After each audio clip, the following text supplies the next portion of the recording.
Avant de franchir la porte d'entrée de son immeuble, Yanis Guillou est toujours très angoissé et stressé. Un moment de solitude et un vrai cauchemar pour lui. Il faut que je badge comme tout le monde en fait. Et après, j'arrête pas de faire des manœuvres avec mon fauteuil roulant pour ouvrir la porte. C'est très compliqué pour moi, comme c'est une porte qui est assez lourde. Alors, il faut tirer dessus et avec le fauteuil, c'est pas facile de gérer. Et une fois dans son appartement, il n'est pas du tout au bout de ses peines. Problème d'accès aux toilettes et l'unique chambre n'est pas du tout adaptée pour installer un lit médicalisé. Le problème, c'est que, comme tu vois, le lit que nous, est obligé d'être collé au mur.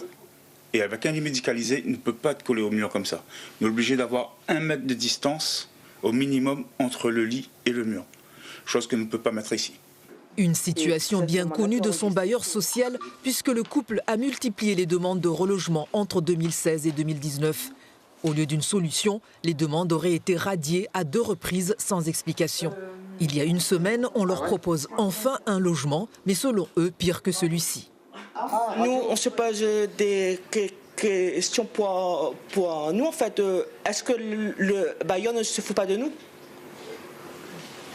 Étant un couple homo, étant en situation de handicap, il y a de la discrimination. Après la SIDR, ils ont interpellé la région, le département, l'État, la mairie de Saint-Denis et la CAF, avec toujours le même souhait. Ce que nous espérons, c'est un logement déjà adapté, accessible, que ce soit de plein pied, en fait, avec une petite cour, comme ça a pu voir dehors, et puis pour son bien-être, quoi. Donc voilà, ne demande pas la mer à boire. Contacté par nos soins, la SIDR reconnaît que ce T2 n'est pas du tout adapté.